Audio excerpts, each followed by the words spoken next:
Hi hello friends, welcome back to our channel. இன்றைக்கி ஒரு புது வீடியோ. நான் லாஸ்ட் வீடியோலேயே சொல்லியிருப்பேன், எங்கள் ஊரில் திருவிழா, ஸோ அதனால் படையெல்லாம் நடந்துச்சுன்னு. அந்த திருவிழாலாம் முடியறதுக்கு லேட் ஆகிடுச்சு. அப்புறம் நான் காலேஜ் வர போயிட்டு தான் திருவிழா அட்டன் பண்ணிட்டு இருந்தனால என்னால் அவ்வளோவா வீடியோ எடுக்க முடியல. இது சண்டே அன்றைக்கி மார்னிங் எடுத்த வீடியோ. ஒரு வாரம் ஆச்சு கரெக்டாக, நான் போட்டு ஒரு 5 நாள் ஆயிடுச்சுன்னு நினைக்கிறேன் வீடியோ அப்லோட் பண்ணி. இங்கேருந்து இந்த பிள்ளையார் கோயிலேருந்து பால்குடம் போமா, நானும் தாத்தாவும் காலையிலே போய் வெள்ளன்மே அதெல்லாம் திறந்து விட்டுட்டு கழுவி விட்டுட்டு வந்துட்டோம்.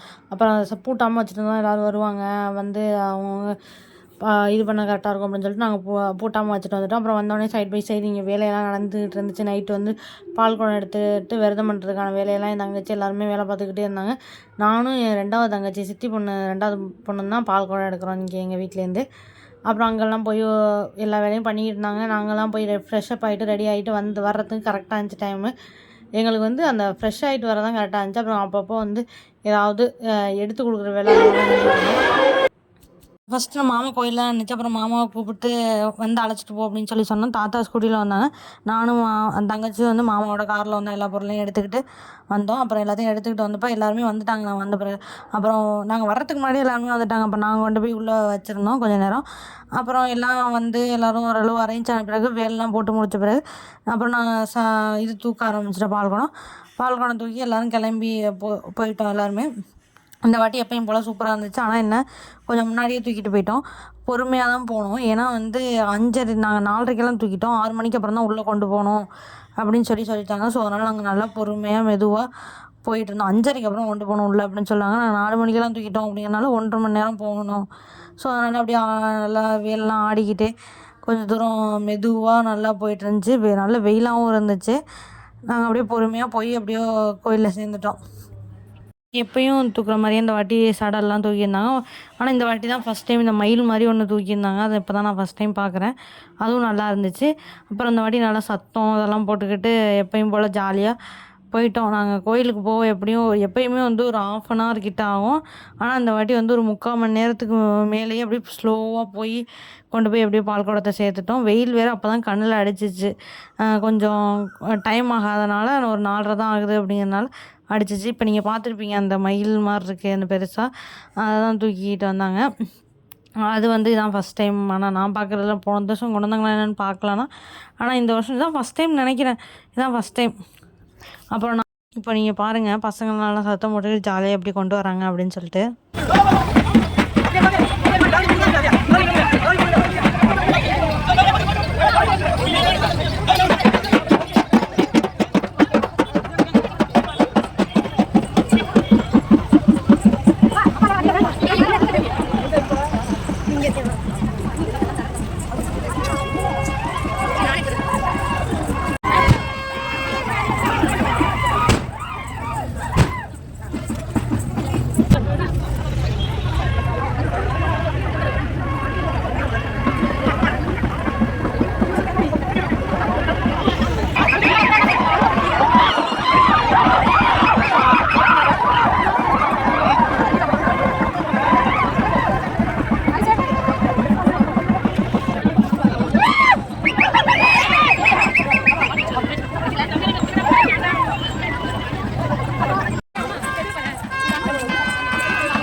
உங்கள் எல்லாருக்குமே தெரியும் திருவிழானாலே கொஞ்சம் ஜாலியாக வைபாக தான் இருக்கும். அதுவும் பால் குடம் அன்றைக்கெலாம் நல்ல வைபாக ஜாலியாக போனாங்க. எப்பயும் போல் போகிற மாதிரி நல்லா ஜாலியாக தான் இருந்துச்சு. அதுக்கப்புறம் நாங்கள் எல்லாத்தையும் பால் குடத்தெல்லாம் கொண்டு வச்சுட்டு அபிஷேகம்லாம் முடிச்சுட்டு சாமியை கும்பிட்டுட்டு அப்புறம் வீட்டுக்கு வந்துட்டோம். கொண்டாந்து எல்லா பொருள் ஃபஸ்ட்டு வந்து பால் குடத்தெல்லாம் சாமி ரூமில் வச்சுட்டு அப்புறம் சமைச்சு இங்கே முன்னாடியே எங்கள் அம்மாவும் என் சித்தி 2 பேரும் சமைச்சிட்டோலாம். அதை சமைச்சு வச்சுட்டு தான் கோயிலுக்கு வந்தது. அதெல்லாம் எடுத்து வச்சு சாப்பிட்டுட்டு நல்லா இருந்துச்சு. எப்பயும் போல் சூப்பராக இருந்துச்சு. அதை சாப்பிட்டுட்டு அப்புறம் நாங்கள் தூங்கிட்டோம். ஏன்னா அடுத்த நாள் காலையில் எனக்கு காலேஜ் இருந்துச்சு. ஸோ அதனால் நான் போய் எக்ஸாம் எழுதிட்டு உடனே வரணும் அப்படிங்கிறனால, ஏன்னா அன்றைக்கி வந்து பொங்கல் வைக்கிறது நான் வந்துடணும் அப்படிங்கிறனால நான் போய் எக்ஸாம் எழுதிட்டு வந்துட்டேன். எக்ஸாம் எழுதிட்டு இப்போ வரும்போதே என் தங்கச்சிக்கு வந்து கேக் வாங்கிட்டு வந்தேன். அன்றைக்கி வந்து நான்வெஜ்ஜு பாலெலாம் சாப்பிட்லாம் அப்படிங்கிறனால ஒன்று ரெயின்போ கேக்கில் வாங்கிட்டு வந்தேன். ஏன்னா அன்றைக்கி வந்து பொங்கல் வச்சு சாவை இருக்கிறது அந்த மாதிரி இதான் பண்ணுவோம். பொங்கல் சாவை இருக்கிறதுனா வெள்ளை பொங்கல் வைப்போம், வெத்த பொங்கல். அதுவே வந்து சாவை இருக்கலை அப்படின்னு சொன்னோம்னா சக்கரை பொங்கல் வச்சுப்போம். இந்த வீடியோவில் இப்போ நீங்கள் பார்க்குற வீடியோவில் வந்து ஒன்று இருக்குது. அதை யாராவது பார்த்தீங்கன்னா என்னென்னு பார்த்து கமெண்ட் பண்ணுங்கள், மறந்துடாமல் கமெண்ட் பண்ணுங்கள். நானும் எத்தனை பேர் பார்க்குறீங்க அப்படின்னு சொல்லிட்டு நான் பார்க்குறேன். அடுத்து நாங்கள் வந்து இதெல்லாம் பார்த்துட்டு கொஞ்சம் நேரம் இருந்துட்டு அப்படியே ஸ்லோவாக நான் வீட்டுக்கு வந்த பிறகு மாமா வந்து எங்களை அழைக்க வந்துச்சு. அப்புறம் நாங்களும் வந்துட்டோம். வந்து கோயிலுக்கு பொங்க வைக்கிறதுக்கான ஜாமான்லாம் எடுத்து வாங்கிட்டு வந்துட்டோம். அப்படியே நான் இங்கேருந்து அவசரமாக கிளம்பி வந்தேன். ஆனால் அப்படியும் வந்து நான் எக்ஸாம் எழுதிட்டு ஒரு 1 hour எக்ஸாமுக்காண்டி நான் காலேஜ் போயிட்டு வந்தேன். போயிட்டு வந்துட்டு நான் வர்றதுக்கே மணி ஆனால் 4:30க்கு மேலே ஆகிட்டு. 4:30 கிட்ட ஆகிட்டு. அப்புறம் நான் வந்து கடகடன்னு கிளம்பி எல்லோரும் கிளம்பிட்டாங்க. அப்புறம் நான் வந்து கிளம்பி எல்லாத்தையும் எடுத்துக்கிட்டு ஜாமான்லாம் எடுத்துக்கிட்டு அப்புறம் வந்தோம். ஏன்னா புதுக்கோட்டை சைடு அப்படிங்கிறனால, புதுக்கோட்டை தாண்டி போகணும் அப்படிங்கிறனால அங்கே வேறு பஸ் வேறு அதிகமாக இருக்காது. அந்த வர டயத்துக்கு தான் நம்ம இது பண்ணணும். ஸோ அதனால் நானும் வந்து எப்படியோ மெதுவாக ஓரளவு ரெடியாகி எல்லாத்தையும் கிளம்பி கோயிலுக்கு போயிட்டோம். கரெக்டான டயத்துக்கு எப்போயும் போகிற டயத்துக்கு கோயிலுக்கு போயிட்டோம். ஆனால் எங்கள் தாத்தா வந்து முன்னாடியே போயிட்டாங்க அந்த வாட்டி. நாங்கள் அப்புறம் மெதுவாக எல்லாத்தையும் எடுத்துக்கிட்டு போயிட்டோம். அப்புறம் எங்கள் அம்மா வந்தோடனையும் கல்லில் அடுப்பு வச்சுருந்தாங்க. அதில் வந்து எங்கள் அம்மா அதே மாதிரி எப்போயுமே இந்த மாதிரி தான் பொங்க வைக்கிறது. ஒரு சில பேர் வச்சுட்டு போயிருப்பாங்க. காலையிலேருந்து சில பேர் வச்சுக்கிட்டே இருந்திருப்பாங்க. காலையிலேருந்து நைட்டு வரையும் வைப்பாங்க. ஆனால் எங்கள் ஃபேமிலியெல்லாம் அப்போ தான் வந்து வைக்கும். எங்களுக்கு அப்புறம் தான் நிறைய பேர் வந்து வச்சாங்க.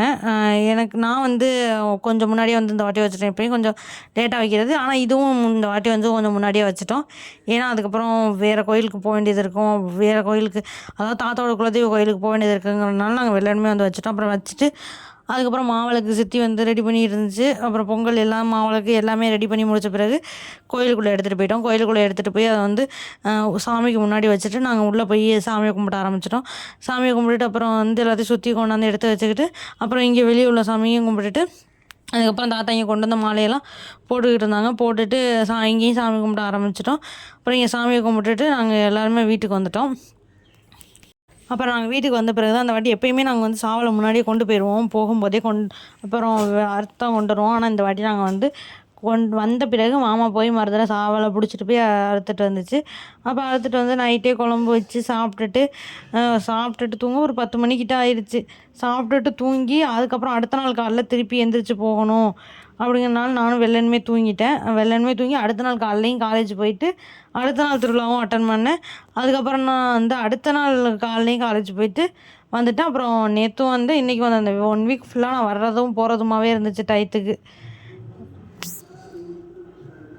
அன்றைக்கி நைட்டே வந்து இது பாப்பநாட்டு மண்டாபடி அப்படின்னு சொல்லிட்டு பண்ணுவாங்க. அதெல்லாம் பண்ணோம். அதை நாங்களும் பண்ணுவோம். எல்லாருமே சேர்ந்து பண்ணுறது தான். அந்த மாதிரி நாங்கள் பண்ணுறத வந்து வெளியே என்ன பார்த்துக்கிட்டு இருந்தோம், என்னென்ன வந்துச்சு அப்படின்னு. எப்பயுமே இது வருஷம் வரும். அந்த மாதிரி நாங்களும் பார்த்துக்கிட்டு இருந்தோம்.